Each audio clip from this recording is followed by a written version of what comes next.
Va descendre de sa jeep et salué par le comité restreint composé du gouverneur de la ville, ministre de la Santé,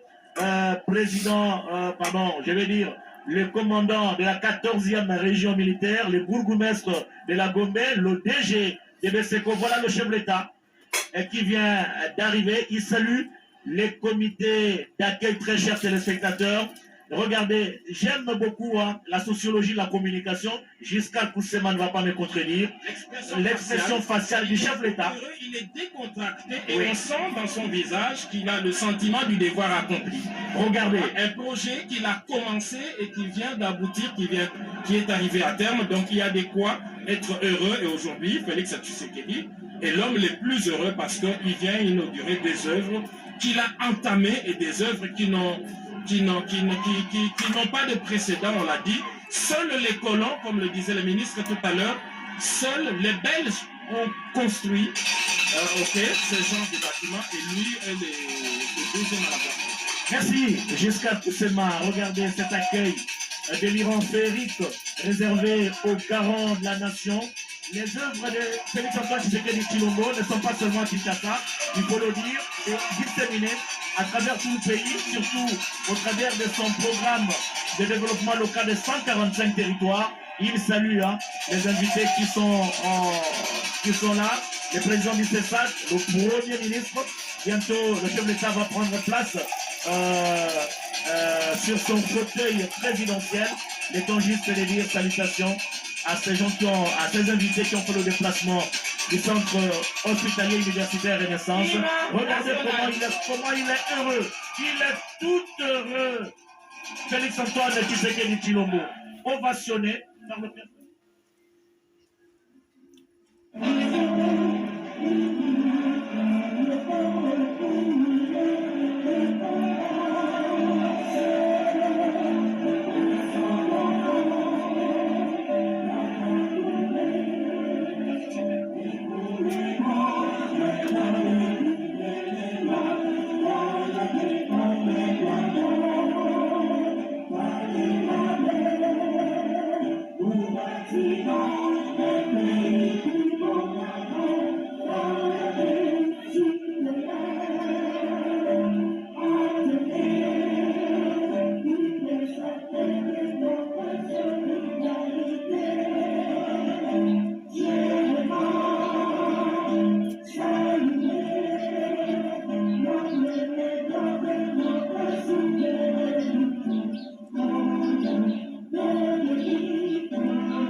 Terminé, très chers téléspectateurs, nous allons bientôt suivre les protocoles de temps pour le déroulé de la cérémonie d'inauguration du centre hospitalier universitaire Renaissance, ici, ex-Mamayemo, ex-hôpital général de référence de Kinshasa Mamidela.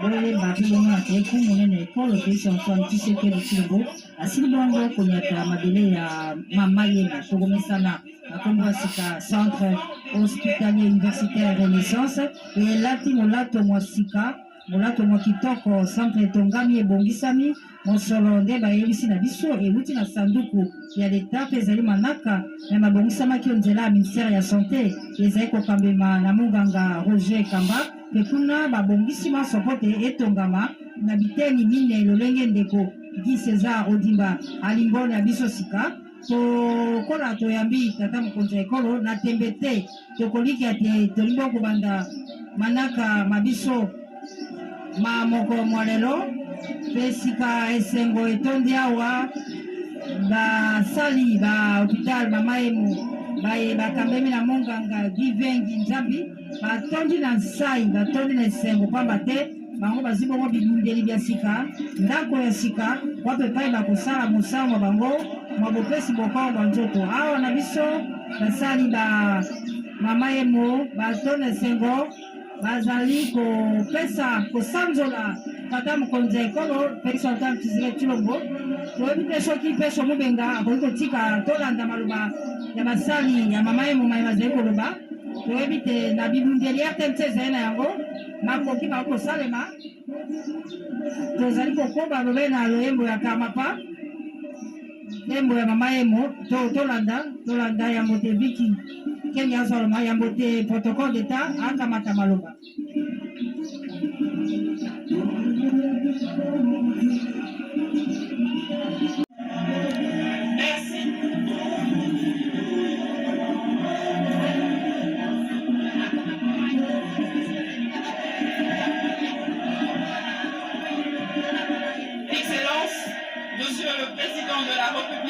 Avec l'expression de notre marche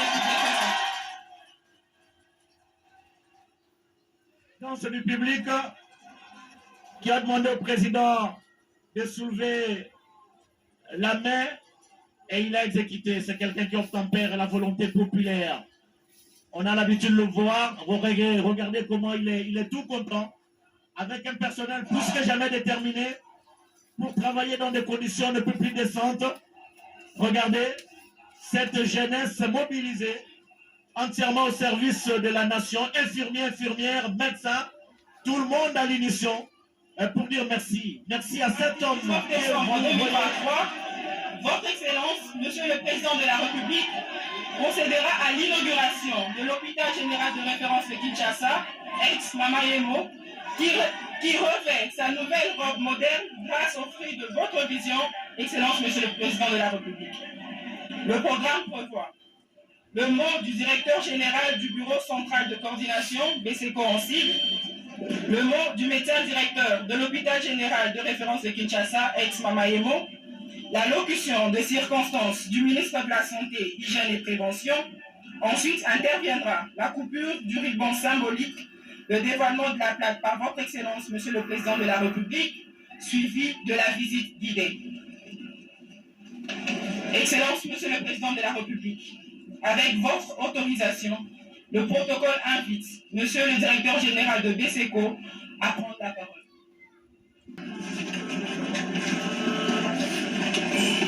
Excellence, Monsieur le Président de la République, chef de l'État, avec l'expression de nos hommages les plus différents. Excellence, Monsieur le Premier ministre, chef du gouvernement, avec l'expression de ma très haute considération. Monsieur le Président du Conseil supérieur de la magistrature, Monsieur le Président du Conseil économique et social, Mesdames et Messieurs membres du gouvernement, Excellence, Monsieur le Gouverneur de la ville de Kinshasa. La cérémonie d'inauguration de ces jours, qui porte sur la première phase achevée de l'hôpital provincial général de référence de Kinshasa, ex-Mama Emo, rebaptisé Centre hospitalier universitaire Renaissance, s'inscrit dans le cadre de la matérialisation de la vision de son Excellence, Monsieur le Président de la République, Félix Antoine Tshisekedi Tshilombo, chef de l'État, en ce qui concerne la santé des Congolais. En effet, lors de son allocution au Forum international sur la vaccination en République démocratique du Congo le 21 octobre 2022 au Musée national, son Excellence, Monsieur le Président de la République, avait déclaré, je cite, « Conscient que la santé est un des droits fondamentaux des Congolais, j'en fais l'un des principaux piliers de mon action à la tête de l'État. Ma vision est que tout Congolais ait accès à tous les soins et services de santé de base dont il a besoin, sans encourir une ruine financière ou économique. » C'est ainsi que, fort de cet engagement et sous son impulsion, le plan stratégique national pour la couverture santé universelle 2020-2030, qui vise a contribué à la réduction de la pauvreté et à la relance du développement de la RDC menée par une population en bonne santé, a été adoptée et est actuellement mise en œuvre, notamment à travers le lancement de la gratuité d'accouchement et de soins de nouveau-nés. Offrant de soins ambulatoires uniquement et s'appelait hôpital ou dispensaire des indigènes congolais. Ce bâtiment de l'ex-pavillon 13 a été choisi dès le concept de ces précieux projets pour abriter l'histoire de ces prestigieux hôpitaux. Ainsi, cet ex-pavillon 13 deviendra le musée de l'hôpital et les archives de l'hôpital. Pour cela, nous sollicitons l'appui de votre Excellence pour adjoindre à notre dispositif l'expertise du Musée national, de l'Archive des Archives nationales et les concours de l'UNESCO pour de simples raisons que ces musées et ces archives doivent être organisés dans les normes et standards internationaux. En 1926, l'hospitalisation est organisée dans cet hôpital avec 80 lits, distinctement subdivisés en services de médecine interne, de maternité, de pédiatrie et de dispensaire. Rapidement après, la capacité d'accueil est ramenée à 150 lits en 1930. Compte tenu des circonstances particulières et historiques de notre pays qui ont occasionné une montée démographique à Kinshasa, ex-Léopoldville, il s'agissait notamment de la construction du chemin de fer Léopoldville-Matadi, de la création d'un certain nombre d'entreprises, les sociétés Chanik, Vitexpo, Huileries du Congo belge, etc. Après la Deuxième Guerre mondiale, la croissance démographique devenant de plus en plus importante, l'hôpital a une capacité d'accueil de 1250 lits en 1958. L'hôpital pour Congolais devint alors hôpital de Léo Est. Et en 1965, il changera d'appellation pour être nommé Hôpital général de Kinshasa. Partant de 1968, l'hôpital a été géré par le Fonds médical de coordination 1971, exactement le 18 mai. Cette période est qualifiée d'apogée pour l'hôpital. Non seulement des prestataires qui avaient aussi non seulement pour des prestataires de l'hôpital qui étaient très prestigieux, mais aussi des utilisateurs congolais et étrangers avec un flux important de patients venant de divers pays limitrophes. Et même la République sud-africaine venait chercher des soins médicaux dans cet hôpital. Avec ces moments-là, la capacité d'accueil a été ramenée à 2000 lits en 1996. L'histoire retiendra toutefois qu'à cette époque, des expatriés belges et des Américains étaient à la commande et que le budget de l'hôpital avoisinait 30% de l'enveloppe globale réservée à la santé. Excellence, Monsieur le Président de la République et chef de l'État, après ces moments d'apogée, de prospérité, d'honneur et de dignité pour cet hôpital,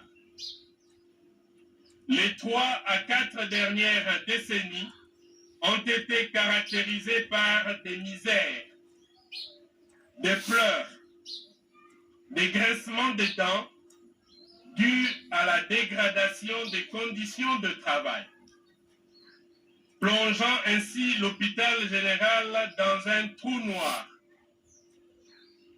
L'honneur et la dignité de notre noble profession médicale ont été entamés. Le peuple congolais a commencé à perdre l'espoir d'une prise en charge médicale qui n'était plus correcte. Et on a fini par comprendre que faire et promettre, c'était deux choses différentes. Parce que nos ancêtres qui nous ont précédés dans cet hôpital, les directeurs qui ont précédé dans cet hôpital, tous ceux qui ont travaillé dans cet hôpital espéraient une fois à la réhabilitation de cette structure médicale, mais en vain. Et l'hôpital continuait à dégrader jusqu'à atteindre une capacité d'accueil de 759 lits. Excellence, Monsieur le Président de la République, permettez-moi de rappeler à cette auguste assemblée que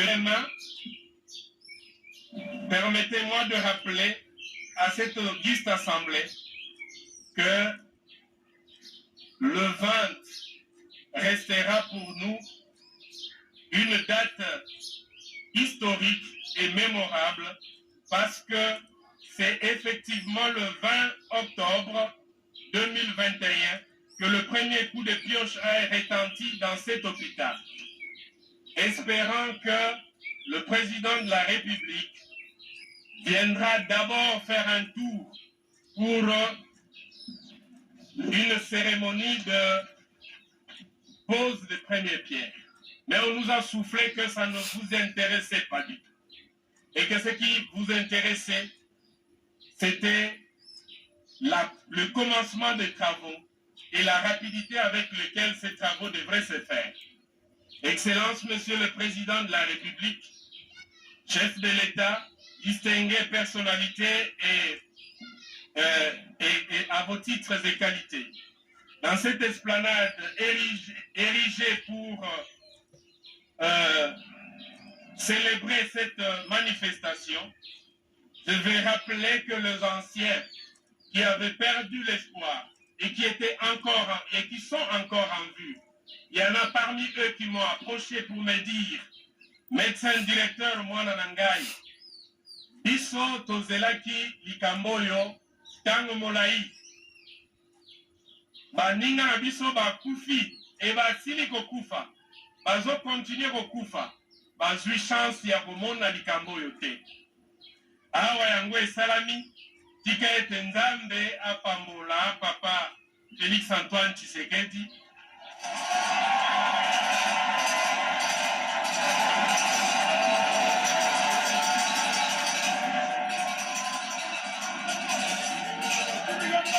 Je voudrais rappeler à votre Excellence que ces aînés qui nous ont précédés et ces aînés qui nous ont montré la voie d'une gouvernance institutionnelle ont également demandé une récompense. Voilà pourquoi nous sollicitons à votre Excellence la décoration par la Chancellerie des Ordres Nationaux des illustres personnalités de notre hôpital, dont certains à titre posthume. À ces groupes d'aînés professionnels, permettez-moi de révéler à l'auguste assemblée que Maman Marthe Tshisekedi, notre vénérable mère, fait partie de nos référents.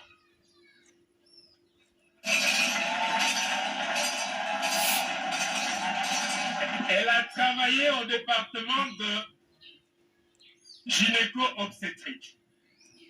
Et parmi ceux qui sont ici, il y en a qui l'ont connue, qui ont travaillé avec elle comme coéquipier. Nous sommes heureux d'apprendre que c'était réellement une vénérable mère, très serviable et qui a laissé des empreintes dans cet hôpital. Merci maman pour nous avoir donné un fils digne qui réhabilite cet hôpital. Excellence, Monsieur le Président de la République, chef de l'État, distinguée personnalité ici présente, à nos titres et qualités, tout protocole observé. Je ne pourrais pas abuser du temps.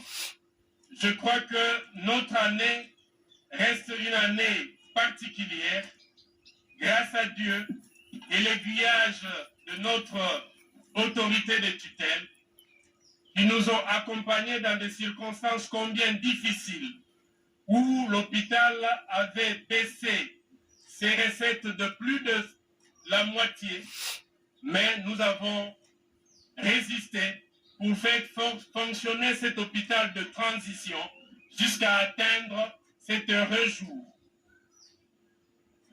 Plusieurs difficultés qui nous ont été confrontées, dont l'absence de subventions conséquentes, les difficultés d'assurer une meilleure gestion rationnelle des ressources humaines compte tenu des vieillissements de plusieurs centaines de prestataires qui attendaient la retraite, mais qui, hélas, ne sont pas partis. Des vieillissements en cascade de malades à domicile et plusieurs décès pendant notre gouvernance.